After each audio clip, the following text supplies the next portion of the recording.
नमस्कार छात्रों, आज हम रू स्वर का परिचय प्राप्त करेंगे।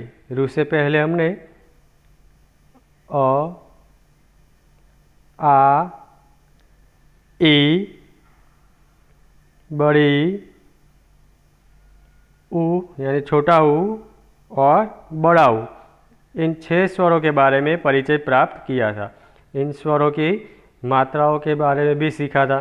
जैसे अ की कोई मात्रा नहीं है, आ की मात्रा यानी काना, छोटे ई की मात्रा यानी ह्रस्व ई, बड़े ई की मात्रा यानी दीर्घ ई, छोटे ऊ की मात्रा यानी ह्रस्व ऊ, बड़े ऊ की मात्रा यानी दीर्घ ऊ। तो इन मात्राओं का परिचय भी हमने प्राप्त किया था। मात्राएं लगाकर वर्णमाला का उच्चार और उनका लेखन भी सीखा था। तो आज हम इससे आगे का स्वर यानी रू स्वर के बारे में परिचय प्राप्त करते हैं। यह है रू स्वर। बीच में देखिए, ये जो लिखा है वह है रू। इसे इस प्रकार से लिखिए कि बनेगा रू। यहाँ फिर से हम प्रैक्टिस करते हैं। पहले ऐसे बनाओ, फिर एक लाइन ऐसे बनाओ और पीछे से ऐसे कर देंगे तो ये बनेगा रू। इस प्रकार से पहले ऐसे करो और यहाँ पे ऐसे इस तरह से बना देंगे तो बनेगा रू। ये है रू। रू से ऋषि, रू से ऋषभ, ये ऋषभ है, ये ऋषि है।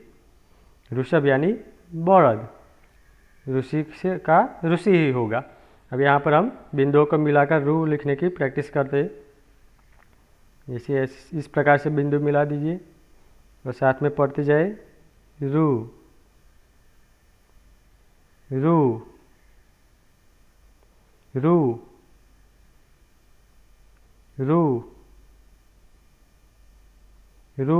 रू से ऋषि, रू से ऋषभ, रू से ऋषि, रू से ऋषभ, रू से ऋषि, रू से ऋषभ, रू से ऋषि, रू से ऋषभ।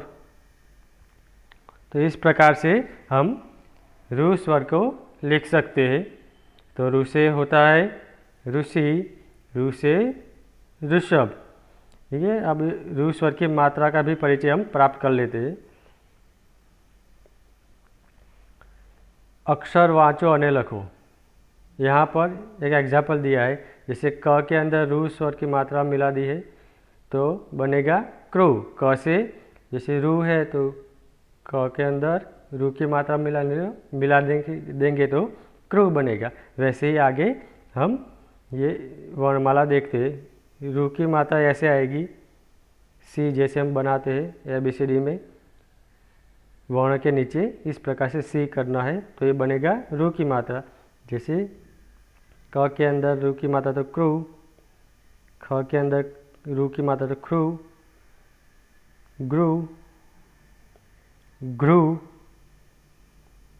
च्रू, श्रू, ज्रू, ज्रू, ट्रू, ट्रू, ड्रू, ड्रू, उणु, त्रु, थ्रू, ध्रु, ध्रु, नृ, प्रु, फ्रु, ब्रू, ब्रू, मृ, व्यू, रू,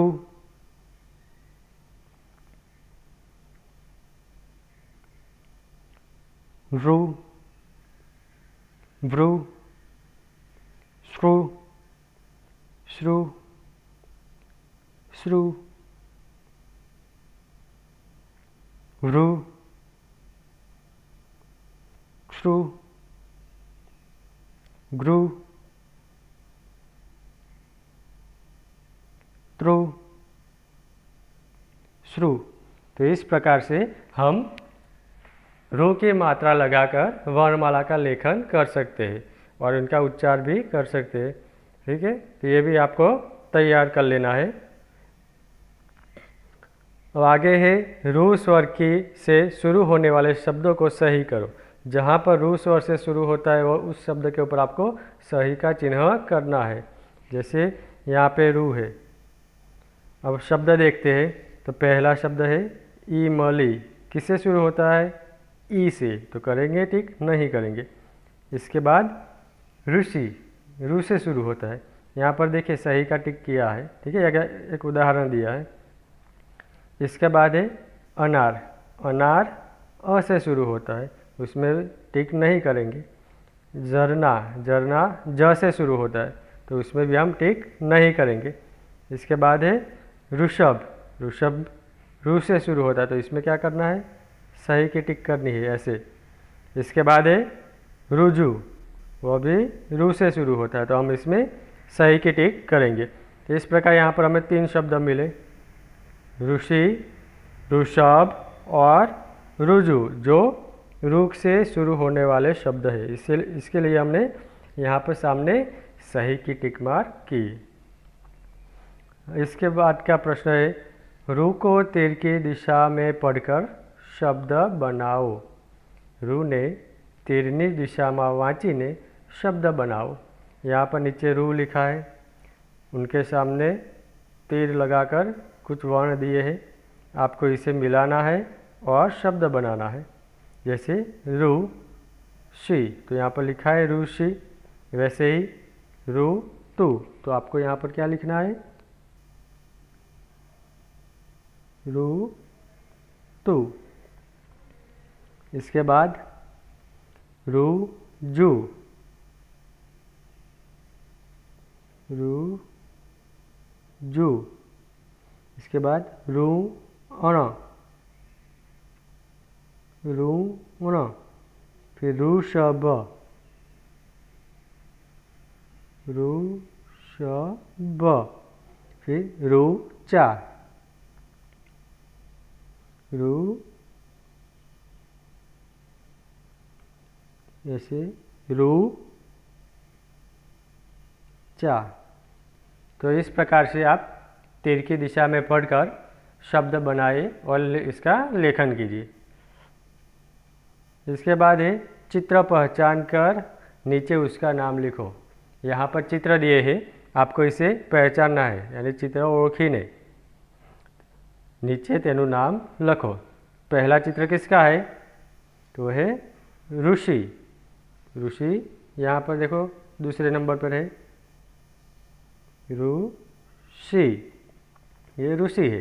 ये कौन है? दूसरा चित्र बैल, इसे कहते हैं ऋषभ यानी बड़द।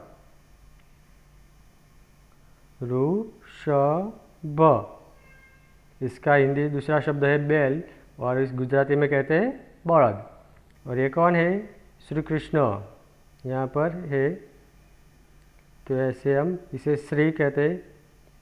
क के नीचे रू की मात्रा क्रू, स्वाधा और अण, श्री कृष्ण। ये कौन है? राजा, राजा को कहा जाता है हिंदी में नृप, इसे राजा भी कहा जाता है और नृप भी कहा जाता है। तो इस तरह से यहाँ पर जो चित्र दिए थे उनमें पहला था ऋषि, फिर था ऋषभ, श्री कृष्ण और नृप। तो इस तरह हमने आज रू स्वर का परिचय प्राप्त किया। रू की मात्रा लगाकर वर्णमाला का लेखन सीखा, उनका उच्चारण कैसे होता है वह भी सीखा। तो ये सारी बातें आपको तैयार कर लेनी है और लिखनी भी है। धन्यवाद।